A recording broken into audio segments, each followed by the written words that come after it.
이번 영상은 영화 소우의 모티브가 된 사건으로 불리는 미국 연쇄살인마 데이비드 파커레이에 관한 이야기입니다. 영화 소우는 사람을 감금하고 게임을 시키며 게임에서 지면 잔혹한 방식으로 죽여버리죠. 소우는 반전의 재미와 게임에서 지면 일어나는 잔인한 장면으로 세계적으로 인기를 받는 작품이 됩니다. 오늘 영상의 주제인 데이비드 파커레이는 수십 명의 여성을 납치해 잔혹하고 변태적인 고문을 하며 살해한 인물이죠. 더욱 놀라운 건 수십 명의 피해자 중 단 한 구의 시신도 찾지 못했다는 점입니다. 데이비드 파커레이는 토이벅스 킬러, 즉 장난감 상자 살인마로 불리기도 하며 트레일러를 개조한 장소에서 고문과 살인을 저질렀기 때문이죠.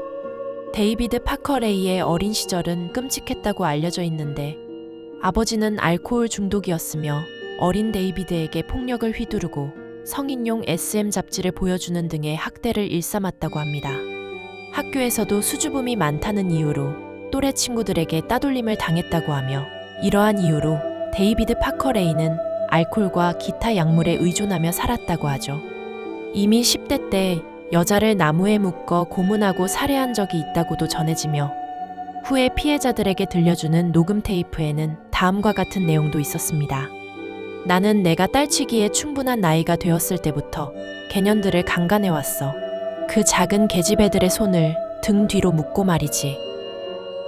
데이비드 파커레이는 40대에 접어들자 그는 자신의 환상을 현실로 옮기기 시작하였는데 소형 트레일러를 직접 고문실로 개조하였으며 희생자의 비명이 새어나가지 못하도록 방음 장치를 설치하고 강화문과 강화벽을 만들었죠. 장난감 상자에는 수갑, 채찍, 스턴건, 전기 충격기, 메스, 화학약품, 전기 고문 장치, 다리를 벌리는 막대, 공구 등이 있었으며 CCTV를 달아놓고 거실 텔레비전에서 희생자를 지켜보는 것을 즐겼다고 합니다.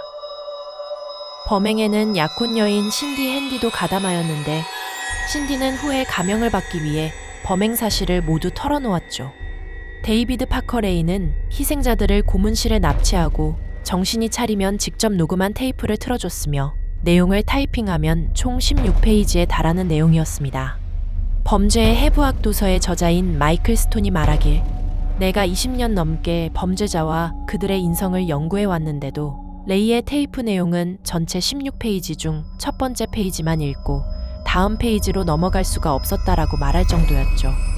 피해자들의 정신 상태를 완전히 무너뜨리는 내용으로 테이프 끝부분에는 희생자를 3달 정도 뒤에 모두 약물을 복용시킨 뒤 풀어줄 거라는 내용이 있었습니다.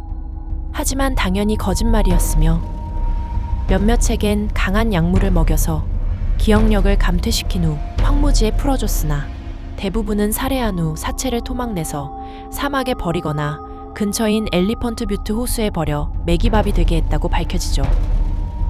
1999년 3월 고문을 당하던 피해자 한 명이 극적으로 탈출하여 데이비드 파커레이의 범행이 막을 내리게 됩니다. 탈출한 피해자는 당시 21세였던 신시아 바질로. 발견 당시 금속 개목걸이 외에는 아무것도 입고 있지 않았으며 납치된 후 처음 3일 내내 끔찍한 고문을 당했다고 말했죠. 신고를 받은 경찰을 데이비드의 집을 찾아갔지만 데이비드는 협조하지 않고 영장을 가져오라 으름장을 놓았습니다. 하지만 경찰은 포기하지 않고 컨테이너 내부를 볼 수 있는 사진을 찍어 확인한 결과 수상한 도구들이 발견되어 영장을 받아 압수수색을 시작하죠. 컨테이너 내부에는 온갖 고문 도구와 희생자들의 스케치와 물건, 필름이 발견됩니다. 어찌나 상황이 끔찍했는지 이 사건을 담당했던 FBI 수사관 패트리샤 러스트는 수사 도중 충격을 이기지 못하고 조사 4일째인 1999년 4월 10일 귀가 후 집에서 총기 자살을 하고 말죠. 수사 결과 피해자는 대부분 신원 확인이 불분명한 불법 체류자나 매춘부라 대략 60명 정도로 추정하였으며 시신 처리가 완벽하여 단 하나의 사체도 발견되지 않았죠. 데이비드 파커레이와 공범인 신디 핸디는 구속이 되고 재판 과정에서 신디 핸디는 모든 범행을 털어놓습니다. 재판 결과 증거 부족으로 살인 혐의는 인정이 되지 않았지만 224년형을 선고받고 다음 해인 2002년 5월 28일 감옥에서 심장마비로 사망하고 맙니다. 이후 생존자 신시 아비질은 2011년 11월 18일 다시 언론 앞에 나타나 데이비드 파커 레이의 범행을 증언하며 또 다른 희생자의 신원을 찾기 위해 호소하였습니다. 그녀는 이렇게 말하였죠. 이 사람들은 가족에게로 돌아가야 해요. 죽었든 살았든 상관없어요. 내가 겪었던 그 짓들을 그들은 겪지 말았어야 했지만 당하고 말았죠. 그리고 나처럼 빠져나올 수도 없었을 거고요. 영화 소우의 모티브인지는 해당 영화사에 직접적인 언급이 없었지만 2018년 개봉한 영화 악령의 캠핑카는 실제 이 사건을 모티브로 제작되었으며 영화 제목에도 토이박스 문구가 들어가죠. 전 세계 역사상 가장 잔인한 고문 살해 사건으로 신원 확인도 하지 못한 피해자들을 추모합니다. 시청해주셔서 감사합니다. 프랑스 파리. 예술의 도시인 파리 한복판에 거대한 묘지가 존재한다고 하는데요. 묘지는 지상 아래에 존재하는 지하 묘지로 카타콤이라 불린다고 하죠. 파리의 카타콤은 과거 로마 식민지 시절부터 사용하던 채석장이었는데 로마인들이 만든 것이 아닌 우연히 발견된 곳으로 루이 16세의 폭정으로 만들어진 묘지로 도시 미화 정책을 실시하며 파리와 파리 인근에 어울리지 않는 모든 구조물을 철거하는 과정에서 묘지를 파헤치며 나온 유골들을 패터널에 매장하면서 만들어진 구조물이라고 합니다. 터널 자체는 기원전 2세기 이전에 만들어져 고대 로마보다도 훨씬 오래된 것으로 누가 만들었는지 미스터리로 남아있다고 하죠. 이 거대한 터널을 그 당시 기술로 어떻게 만들었는지 현재에도 설명이 불가하다고 합니다. 그 당시 프랑스는 수도 내 모든 매장을 금지하는 칙령을 발표하였고 길거리에는 사람들의 시체가 널브러져 있었다고 합니다.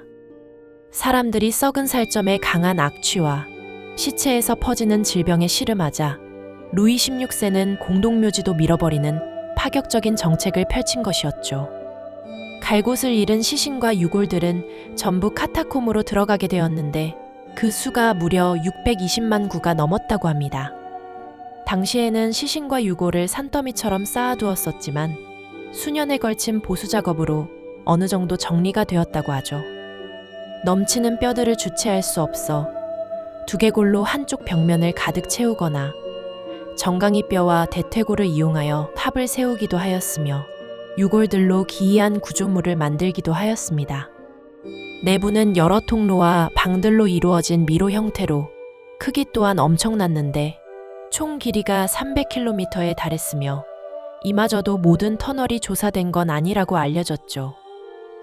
이러한 이유로 카타콤으로 들어갔다가 실종이 되는 경우도 많았다고 합니다. 최초의 실종자는 필리베르 아스파레라는 사람으로 1793년 9월 자신이 일하던 발드그라스 병원 지하 비밀 통로를 통해 카타콤에 들어갔다가 길을 잃었죠. 그의 유해는 11년이 지난 후 발견되었으며 그가 소지하고 있던 열쇠 다발 덕분에 신원을 확인할 수 있었으며 시신이 발견된 자리에는 현재 추모비가 세워져 있다고 합니다. 카타콤에서 길을 잃지 않기 위해 지도를 제작하였으나 300km에 달하는 크고 복잡한 지하미로를 완벽하게 그려내는 건 불가능했죠. 현재 카타콤은 봉쇄되었으며 1.6km에 달하는 부분만 관광 용도로 활용하고 있지만 카타콤 내부로 들어가려는 사람들이 끊이질 않았죠. 유튜버들이나 동굴 탐험가들이 몰래 들어가서 영상을 찍고 오는 경우도 허다하다고 합니다. 최근에는 카타콤 내부에 물이 차 있는 곳을 비밀 수영 스팟으로 사용하는 사람들도 있다고 하는데 카타콤 내부의 수위는 평균 지면 기준 약 20m 아래에 위치해 있으며 깊은 지하층은 계절과 지하수 수위에 따라 목까지 물이 차오른다고 하죠. 이곳은 평소 카타콤에 관심이 많던 일부 사람들에 의해 발견되었으며 이곳에 도달하기 위해서는 좁은 터널과 어디로 이어지는지 모르는 수중 터널을 지나야 하기 때문에 비밀 수영장이라 불린다고 합니다. 현재에도 카타콤을 비밀리에 탐험하는 사람들이 있으며 이들을 카타필이라고 부르죠. 아마추어부터 전문가 그룹까지 다양하게 나뉘며 경찰의 순찰을 피해 은밀하게 탐험 활동을 하고 그들만의 비밀 지도를 만들고 정보를 교환하지만 신분을 숨기는 등 폐쇄적인 커뮤니티 문화를 가지고 있다고 합니다. 카타콤은 현재 세계 10대 괴기 장소 중 하나로 뽑히는 장소이죠. 유골벽으로 이루어진 끝없는 지하미로 속에는 무엇이 있을까요? 2014년 7월 8일 불가리아 바르나. 독일인 대학생 라르스 미탕크는 공포에 질린 목소리로 어머니에게 전화를 합니다. 사람들에게 쫓기고 있다며 여러 차례 말을 했죠. 그 이후로 라르스는 종적을 감춰버리고 현재까지 행방을 찾지 못하고 있다고 합니다. 라르스는 본래 다른 친구 4명과 함께 2014년 6월 30일에 여행을 떠나 바르나의 한 고급 호텔에 투숙했는데 라르스는 거기서 만난 사람들과 시비가 붙고 친구들은 그 사실을 모른 채 호텔로 돌아갔죠. 그런데 라르스는 아침이 되어서 피투성이가 되어 돌아옵니다. 병원에서는 고막 파열이라 비행기를 탑승하기 어렵다고 진단하고 귀국날이 다가오자 친구들은 라르스를 남기고 귀국을 할 수밖에 없었죠. 병원에서는 수술을 권유하였지만 라르스는 이를 거절하고 항생제를 받아 호텔로 향합니다. 친구들과 헤어진 뒤 새로 예약한 호텔의 이름은 콜로르 호텔로 가격이 너무 저렴한 점이 특징이었죠. 그런데 저렴한 이유가 암시장 등 우범지대로 알려진 동네였고 라르스는 뭔가 꺼림칙하여 그날 밤 짐을 챙기고 나와버립니다.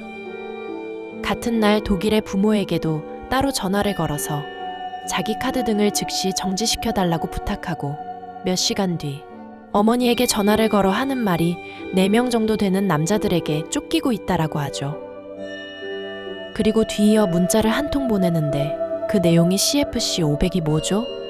라는 것이었고 CFC는 라르스가 고막 때문에 받은 항생제 중 하나로 라르스의 정신 상태가 정상이 아니라는 것을 예측할 수 있었습니다. 그 다음날 아침 라르스는 택시를 타고 공항으로 향했죠. 공항에 도착하자마자 어머니에게 전화를 걸어서 온라인으로 탑승권을 구매해달라고 요청하고 여전히 정체불명의 남자들이 자신을 추적 중이라고 설명했다고 합니다. 당시 라르스는 고막 파열로 비행기 탑승 전 공항 의사에게 진찰을 한 번 더 받는 상황이었는데 의사 말로는 그가 뭔가 감정적으로 완전히 탈진해버린 것 같다고 느꼈고 진료를 제대로 끝마칠 수 없었다고 설명했죠. 그리고 그 당시 직원 한 명이 의사를 급히 부르러 문을 열고 들어왔는데 제복을 입은 직원을 보고 라르스가 기겁하여 짐이랑 여권을 남겨둔 채 도망갔다고 합니다. 목격자들 진술에 따르면 라르스는 공항 외곽 1.8m 높이 철조망을 단숨에 뛰어넘어서 해바라기가 가득 핀 들판을 가로지른 뒤 숲 쪽으로 달려갔다고 하며 그것이 마지막 모습이었죠. 그 당시 영상 자료입니다.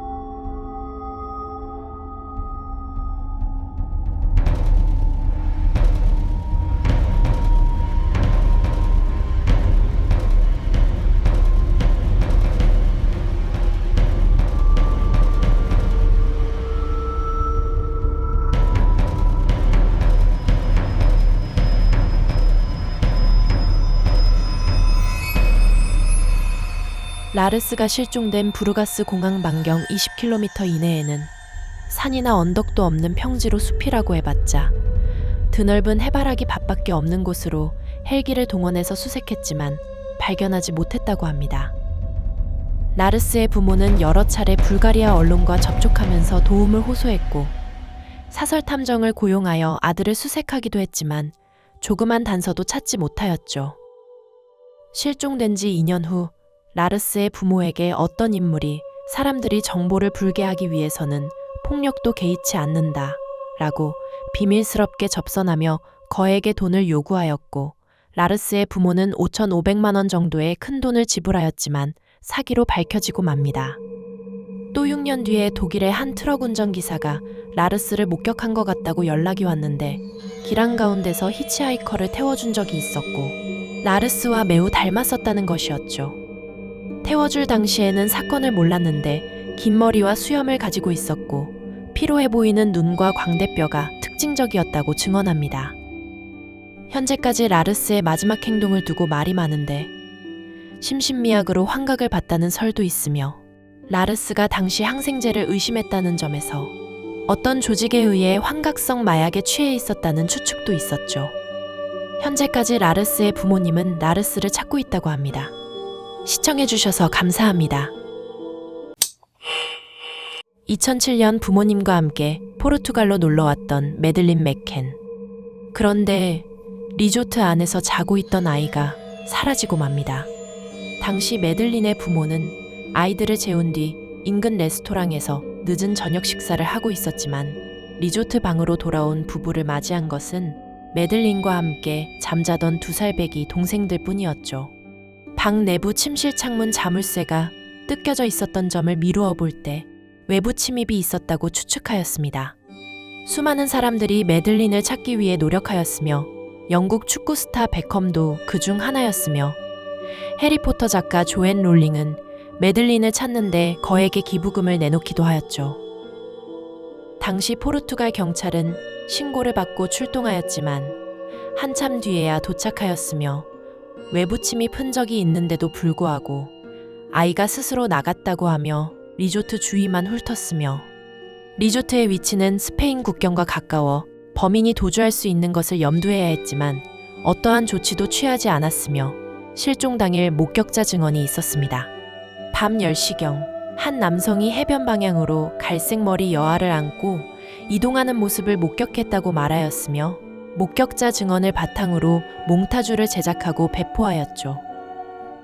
이후 온갖 추측이 난무하는 가운데 매들린의 부모가 범인이라는 말도 나왔고 2007년 9월 7일 포르투갈 경찰은 매들린 부모를 공식 용의자로 발표까지 합니다.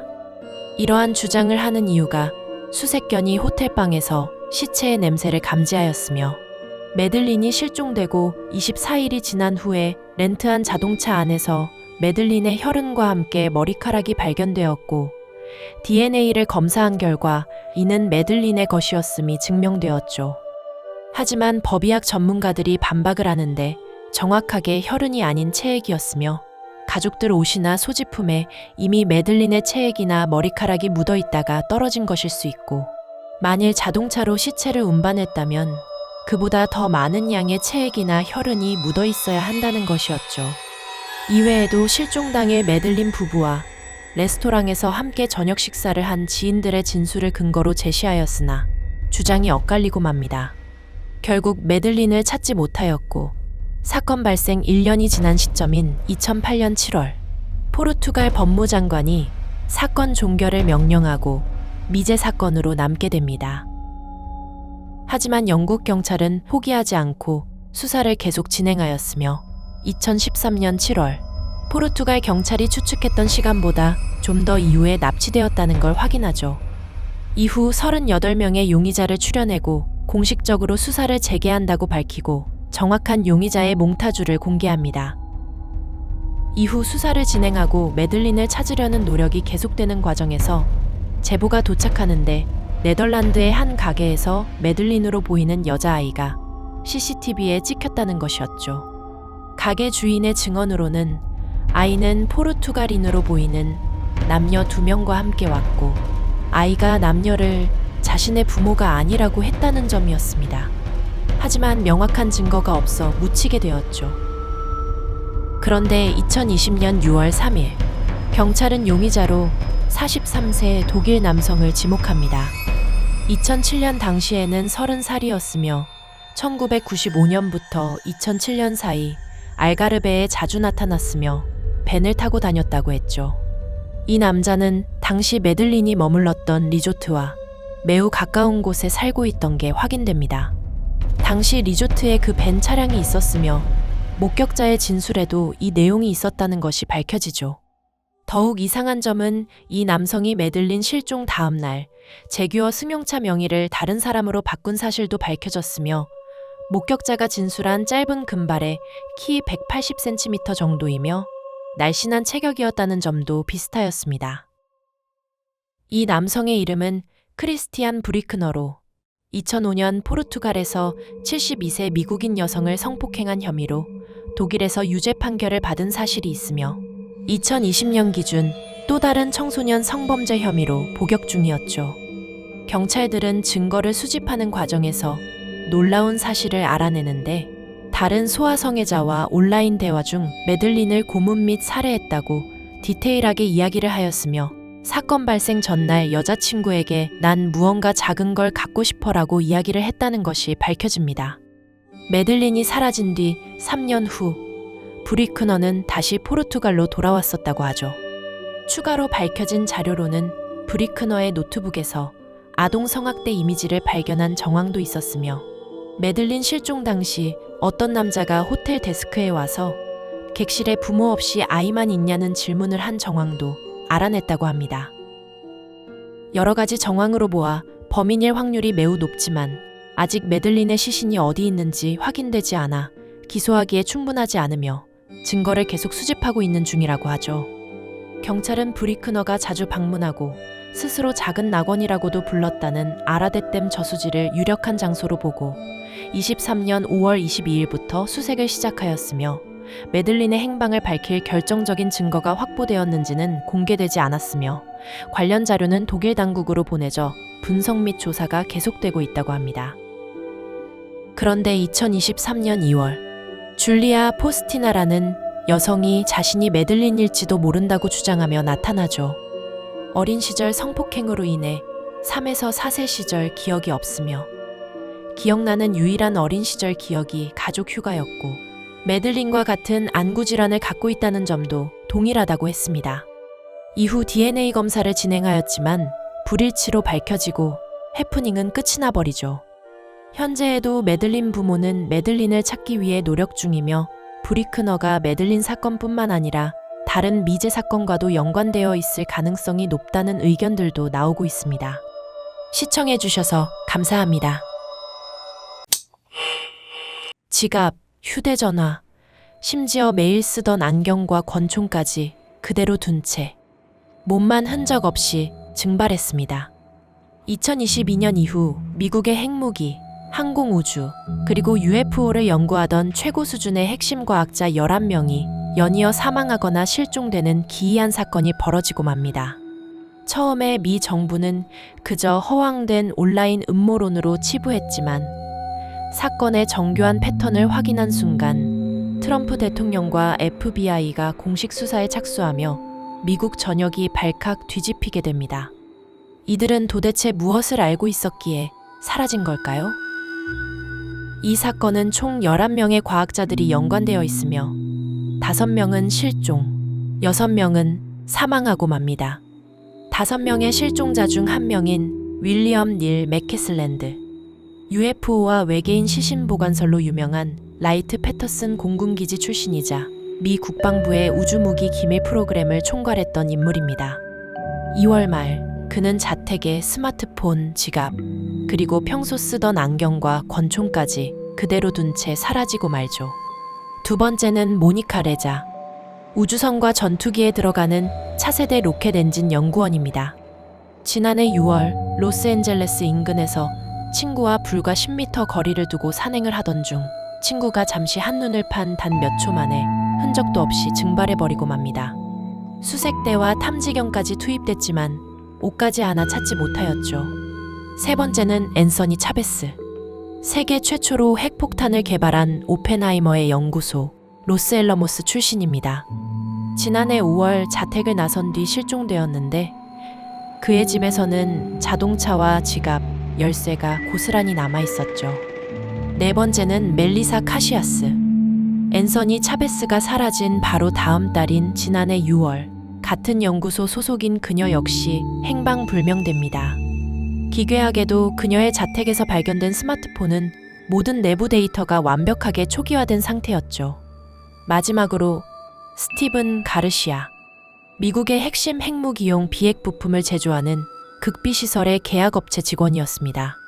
그 역시 지난해 정부 비밀 프로젝트와 관련된 의문을 남긴 채 연기처럼 사라지고 맙니다. 사라진 이들만 있는 게 아닙니다. 더 끔찍한 건 최고 수준의 보안이 유지되던 자택이나 일터에서 의문의 죽음을 맞이한 6명의 과학자들이었죠. 첫 번째로 에이미 에스크리지. 반중력 기술과 UFO 추진체를 연구하던 그녀는 2022년 6월 숨진 채 발견되었습니다.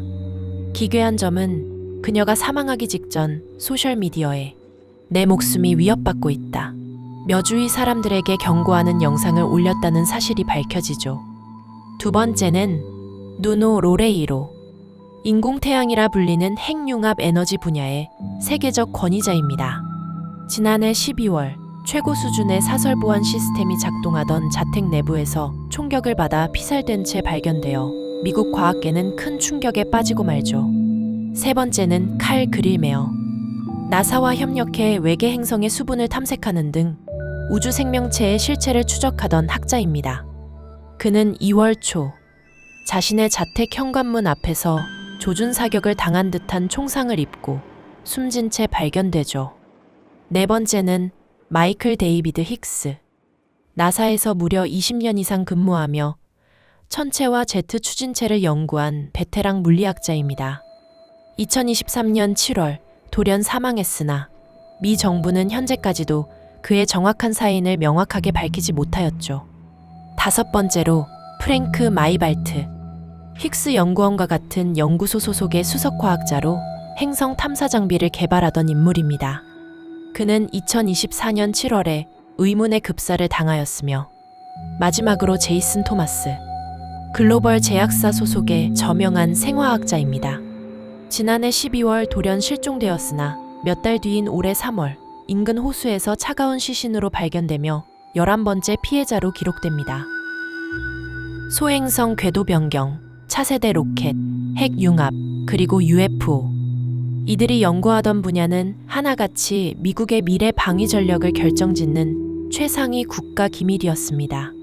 하원 감독위원회는 이를 국가 안보에 대한 중대한 위협으로 규정했고, FBI와 에너지부는 우연이 아닌 적대 국가의 스파이에 의한 기술 탈취 및 인재 제거 공작 가능성에 무게를 두고 수사를 진행하죠. 천재 과학자들을 집어삼킨 이 거대한 음모의 배우는 과연 누구일까요? 현재 세간을 떠도는 가설은 크게 세 가지입니다. 첫째, 적대 국가의 인재 제거 공작입니다. 중국이나 이란 등 미국과 국방기술 경쟁을 벌이는 해외 정보기관이 미국의 기술 독점을 막기 위해 핵심 브레인들을 제거하거나 납치했다는 시나리오이죠. 둘째, 미 정부의 기밀 프로젝트 은폐설입니다.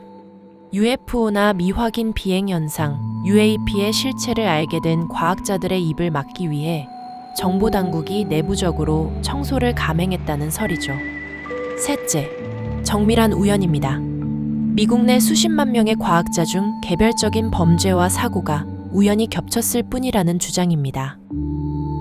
그런데 이 기괴한 연쇄 잔혹사를 보고 한편의 유명한 SF 소설이 떠올랐습니다. 소설 삼체입니다. 소설 삼체의 시작은 전 세계 천재 물리학자들이 물리학은 존재하지 않는다는 기괴한 유서를 남긴 채 연쇄 자살하는 것으로 시작하죠.